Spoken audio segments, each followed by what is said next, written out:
published to celebrate 25 years of Paul Archer Design.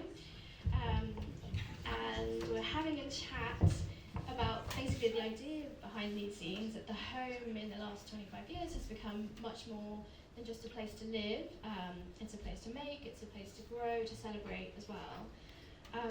So I'm going to ask each of you to do a little bit of short introduction to yourselves as well, and then we'll get into some questions.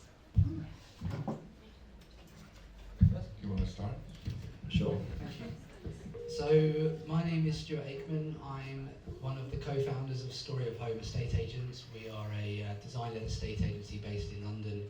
We cover all of London basically. Our prime locations are zones 1 and 2. We specialise in historic homes, warehouse conversions, and something that's interesting basically. Yeah. Yeah. My name is Inu Neumann. I am one of the directors at Paul Archer Design, and we build very personal homes for, I think that sums it up. We build personal homes for very nice clients. Very beautiful homes. They are very beautiful homes, and you can see that in these zines. But I guess, I'm going to start by asking about how we use our homes has changed in the last 25 years, and how demands on the home have changed. Obviously, work is a big one. We're all, some of us, well, we all have had some experience of working from home, probably, and some of us still are in some capacity. But what are the other ways that kind of our use of the home has changed in that time?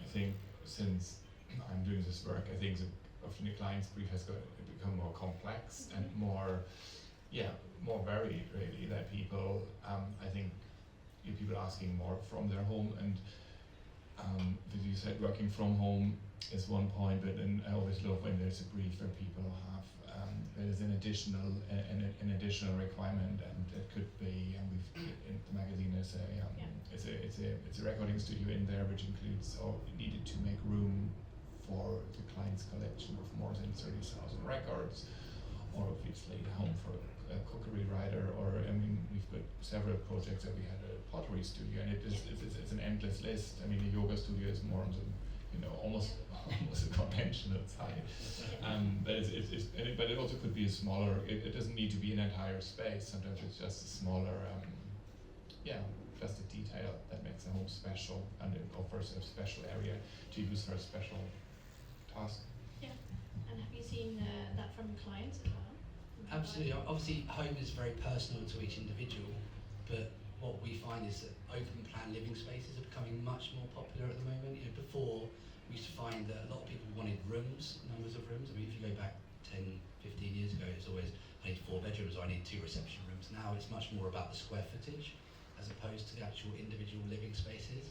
And people now can obviously be much more creative with how they're dividing that space up with joinery. I mean, obviously people want to be clutter free, so by having bespoke joinery or workspaces that fold away, something that's going to make the space multifunctional, so you can still entertain or have people come over, kids doing schoolwork, things like this. It's all about how that space works for the family, as opposed to individual rooms, I suppose. Yeah. And I wanted to know also if our attitudes to our homes are changing, and that more people want to live in them longer. Obviously, it's hard work to have a home, to keep a home, and we also kind of want them to be a bit more expressive about ourselves and how we want to live. And I spoke to Tim and Hattie, who I see here, for the latest zine, and one of the things we talked about was wanting to live a long life at home. Are we? Is that a desire that you see, and also how do we design for that so people our homes can adapt with us? Yeah, I think how long people want to stay in their home, it's something we discuss with our clients, and some people come with the brief that it should be a forever home, and then the adaptability is almost something we discuss as part of the design process, and we talk about how it is if children might go to university, and eventually what does it mean if one of both will retire eventually. But then in the same way, we have other clients who come to us and say, we're going to be in the house for 6 to 10 years, and they kids will have finished school, and then they're going to move on, and that's also part of the brief. And then it might be a very different house, because there is a definite time to how long they'd like to stay. Yeah. From a obviously investment perspective, we always tell people if you're looking at buying a property, you should be looking at for a longer period of time as opposed to a short term, because taxes have gone up. You know, stamp duty is obviously a lot more expensive than it used to be. So we are, I mean, putting that to one side, we're finding that people are definitely staying put for longer. Children are obviously staying at home for a lot longer as well. Yes. You know, it's much more, you know, it's difficult for people to move nowadays. It's Yeah. very expensive. Land is more expensive throughout the UK, so therefore space is expensive. The actual properties that we're buying, you know, new build developments are getting smaller. Yeah. So actually you've got to be a lot more creative with these spaces as well to make sure that they do last for a lot longer, because otherwise, you know, you can grow out of your space within a very short period of time. So yeah, I mean, we're definitely finding that people are staying in those spaces for longer.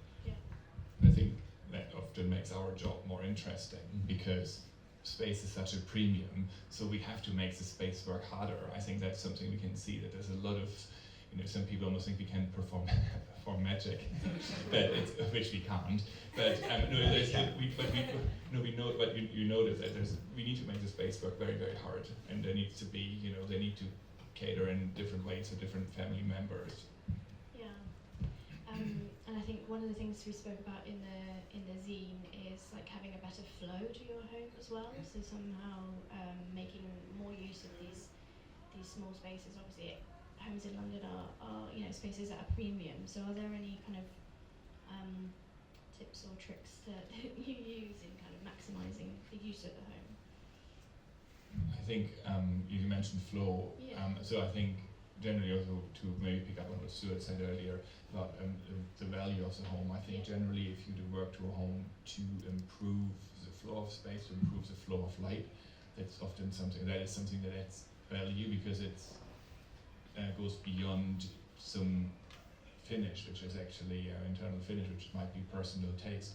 But if we improve the flow of space, flow of light, the use of space, and also how the home is being used, that it's easy to keep it clutter free. Yeah. By installing storage, installing the joinery where it's the right place. So often for me it's the route, how you walk into a house, where do you drop your coat, your briefcase, or kids put their scooters and their sports bags, that it's not all piled up on the banister at the end of the Yeah. stairs. And I think that's already makes it a better home, especially if it's a small home. If all this is out of the way, Yeah. it makes a better home. Jeff, do you want to take it? No, I mean, I agree. I think it's making it functional, isn't it? It's about making sure that everything has a place. You know, even my house, you know, where we live, we don't even have a place for our ironing board. It doesn't fit in the cupboards that are actually bespoke. You should appoint. You should hire. I should definitely get one. Everything else has a space except for that one.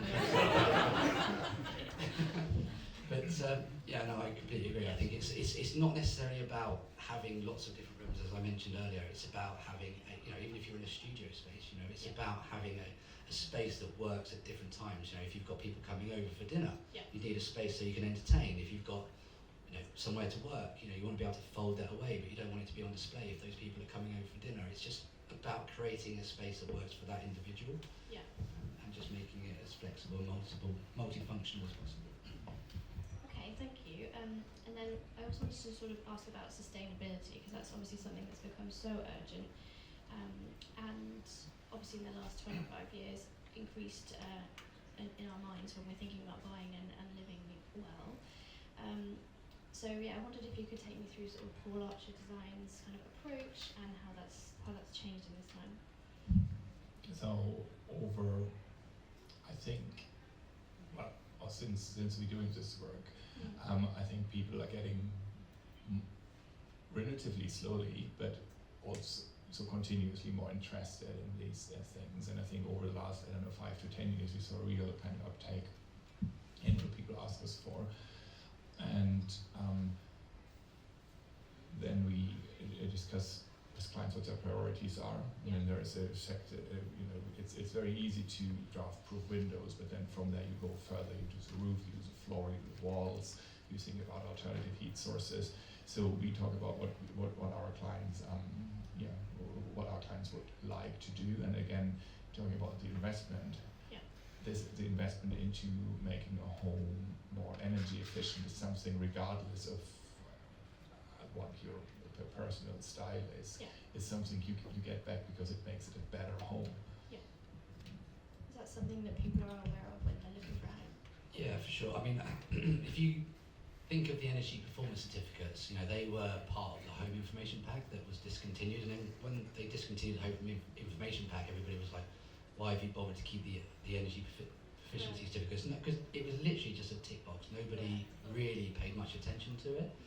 Fast forward 15 years, and now it's one of the first things that buyers actually talk about. When people walk through the door of a property, they want to know what the energy performance of that particular property is. So, if you've got an E or DE or an F, for instance, people are concerned that they're obviously going to have much higher utility bills. Yeah. They're obviously going to have to spend money themselves to then make sure that it is more energy efficient. And I think it's about future-proofing. We're seeing more and more people now focusing on solar panels, green roofs, even things which a few years ago you never heard about, rainwater harvesting. These things are the things that people are now focusing on because they want to future-proof their home for 25, 30, 40, 50 years. We don't know where our energy sources are going to come from in the future, but this is what people are thinking of. It's about the future, and it's about making sure that we're adding value to these properties for those reasons. Yeah. And you mentioned, Emil, before about the amazing things that you've designed in people's homes, like pottery studios, recording studios. It's quite they show that the things that we want to do at home are so much more than just sleep and rest, eat. So I wondered, are the things that we want from our homes changing, and how does that what does that say about the ways we want to use our homes? I'm not sure if the things we want from our homes are changing. I think they get more varied, or at least in the field of work we do, because it's very personal. Or if clients decide to work with us, then it means they want to make the home right for themselves. So, and I think what probably has changed, that the work we do is done. There's loads of people who do this kind of work. Yeah. I'm not sure if they do it that well as we do, but anyway, there's a lot of. We're not the only people in the market, and I think we can see that the competition has certainly grown over the last 25 years. So I can see that there are a lot of people thinking much more thoroughly, and a lot of people are willing to engage an architect, engage in this conversation, which is, from start to finish takes, easily 2 years, which is a huge commitment. And so I think that's probably something that has changed, that a lot of people are willing to have this conversation and go through this process. And it's probably also fueled by programs like Grand Designs and so on. I think that definitely the interest has grown massively. Yeah. And do you see that in people's wish lists when they come to you? Yeah, for sure. Our homes have, we're very demanding on our homes, aren't we? We are, we're looking at these spaces now, and we're not just going home to retreat from work. Before, in the past, I was going to work at 7:30 in the morning, and I was coming home at 8 o'clock at night, and I wasn't seeing my house during the day. Now, I'm working from home, I'm leaving, I'm coming home, I've got, my wife doing the same kind of thing, You're then obviously trying to disconnect from work, as well as coming home to relax. It's really hard, the lines are really blurred. So, we obviously want real technology in our homes as well. So, you want to be able to turn your cooker on from your office, or you want to be able to close your blinds if you're on holiday to make it look like someone's home, turn a light on, for instance. So all these things are there for us, but we also want to be able to go home as well and completely disconnect. So it's really hard to have everything and then not have everything. It's kind of so that's where I think we're going slightly differently now. So a few people have said to us that they're going to create a technology-free room. So that they can go in and they can be more creative, they can go and do yoga, they can be completely disconnected from everything and just have their technology outside the rest of the house and just sit in that room and do whatever they want to do and be creative. So I think it's going to be interesting to see where that goes, really, I think. And on talking about technology, it's probably the biggest factor that's changed the way we live at home. And we talked before about family dynamics, and you were saying that you know, obviously kids are staying at home longer. But I wondered also different phases in your life when your kids kind of like go off to their rooms and they're on their screens because they can be, and they can be anywhere in the house. So I wondered like how effective the home could be in kind of bringing families together, like creating moments, stopping everyone just sort of going off into their little zones. I think hugely effective. Yeah. I think every brief, if there is but if it's a family, and I think it's always part of the brief that our clients think about how they bring the family together. Yeah. And it can be on several levels. There's a kitchen, sometimes it's it could be a TV or cinema room because they would love to watch movies. But I think the thought about the idea about family, closer family, extended family is always a very big part of our client's brief. And it goes as far. We often, we ask our clients to provide a brief. We ask our clients, and it could be a written brief or a visual brief. And I had one client who gave me a photo of his daughter's 18th birthday party. It was a barbecue. It was a lot of people around a fire, basically. Yeah. And he said, I want this to happen in my home, and that's a fantastic brief in a way. But so I think it plays a huge role for everyone to make it. People like the idea of creating this family hub. Yeah. And what about beyond the family as well, using our homes for entertaining guests? And we also want to do that. We want them as places of retreat, but also places of gathering. Is that something that you see people asking you for when they're looking for a home? It's one of the top things that people want. They want a space that allows them to invite guests in, Yeah. entertain, break bread, have family over, but also not disrupt the kids or whoever it might be sleeping in another room. Yeah. Also flowing out into outside space. That is a really big thing that people want. They want to be able to connect the outside world and their living space, so that if you have got people over, you can have a lot of people in one space, but it can still flow out into the gardens. Yeah. So, yeah.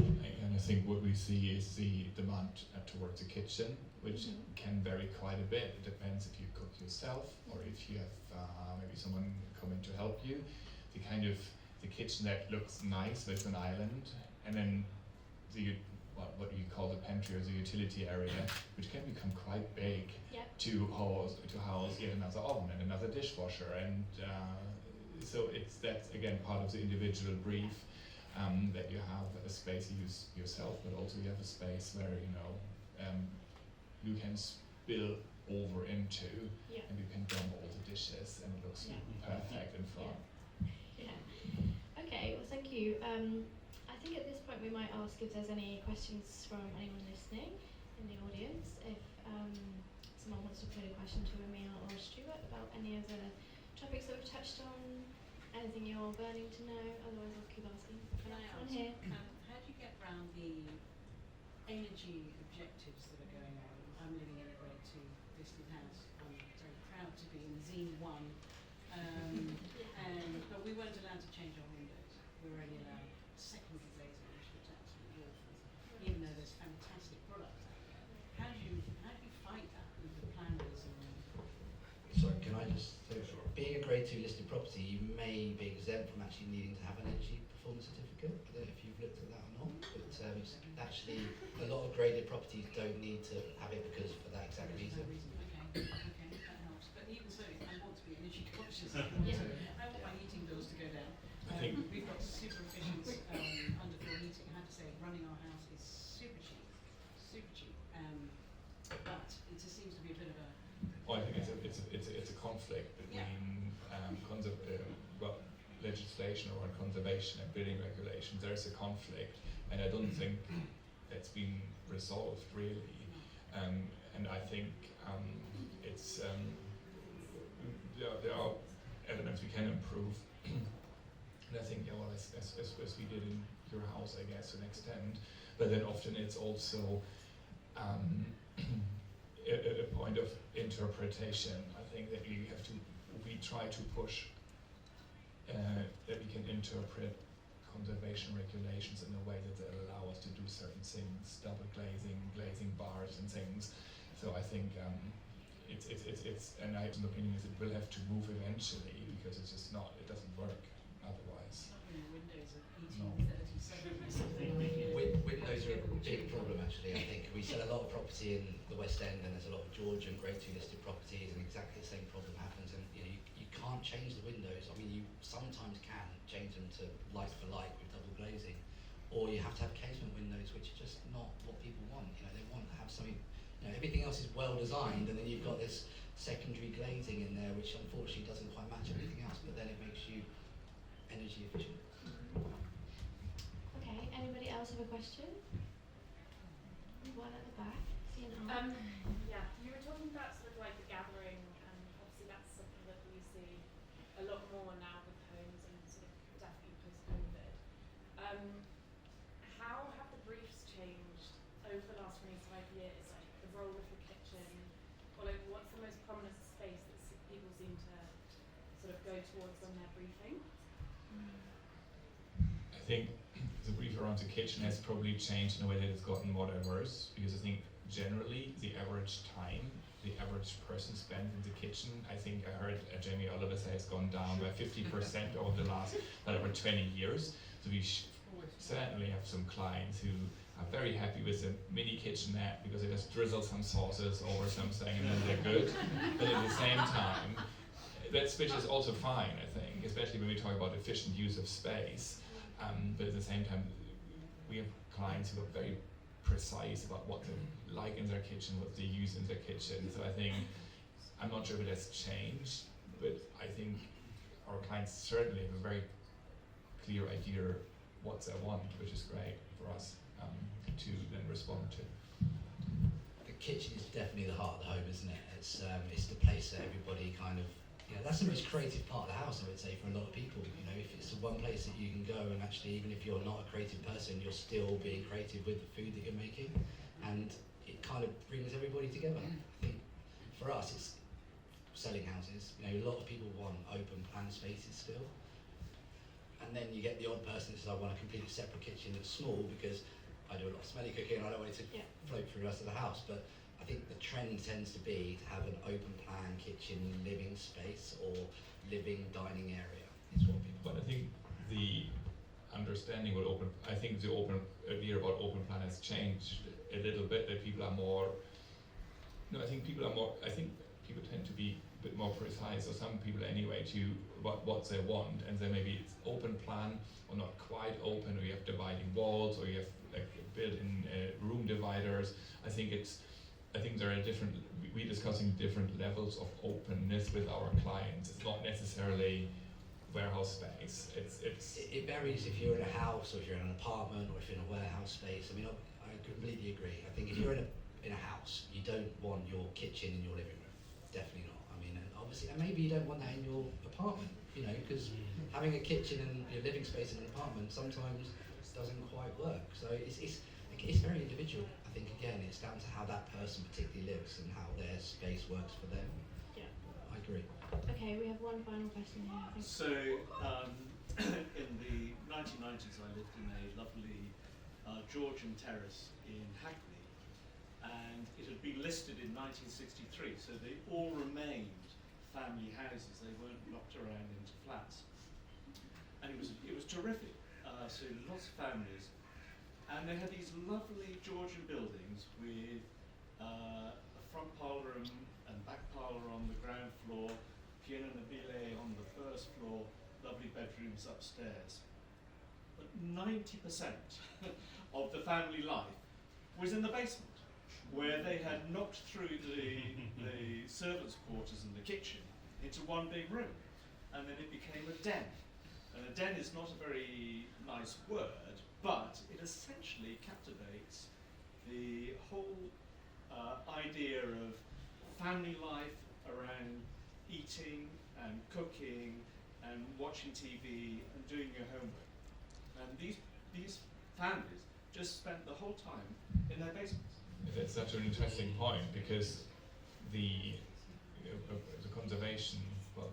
conservation rules won't necessarily allow you to put the kitchen anywhere else because it would disturb the historic circulation pattern. So I think you ask about how has this changed, and I mean, obviously this is taking the whole change a bit further, but it has clearly changed from, I don't know, anything in the 19 to the Victorian times or later, where you had someone cooking the food and then delivering it to the dining room. Now everyone is cooking the food, and because people don't want to be on different floors and you can't move the kitchen up, everyone moves down. I think it's, I think that is, I think it applies to a lot of lots of listed buildings. There's a lot of property. I mean, Richard and I viewed a property on Duncan Terrace in Islington, which is We are working on. yeah. Which again, they had a fantastic staircase, didn't they? And it's cantilever staircase in the middle, all the way up, and then you had rooms either side. Very similar to what you're saying. It was very compartmentalised, so you couldn't really. I mean, there was no way you could change it because there was so many original doors, original cornicing, original flooring. Everything was original, and when you grade 2 listings, people associate that to the external part of the building. But actually, when you've got original features within the building as well, it actually stops you from doing things internally as well. So you still need listed building consent, and there's absolutely no way that these planning departments are going to allow you to change the fabric of that building at the moment. They're really trying to protect it because of everything that people have done within the 60s, 70s, and 80s. So yeah, it's a real. I mean, it made it quite hard actually because people were all saying, I want to knock it through, I want to move the staircase, I want to create this lateral living space that people associate with modern living, and it made this beautiful. I mean, this house was incredible, wasn't it? I mean, it's stunning. I mean, it's a prime example of Georgian homes, and people weren't buying it because of this reason, because they couldn't create that big living space. It also needed a lot of money spent as well. Being someone that Oh yeah, it needed a couple million and a half. which probably makes it very hard for you to sell it, to say you have to spend money and you can't get what you want. Okay, well, thank you so much. I think we'll leave it there, but please stay, have a drink, and feel free to ask a question more informally afterwards as well. Thanks very much, everyone, Thank for you, coming. Rina. Thank you. Thank you very much.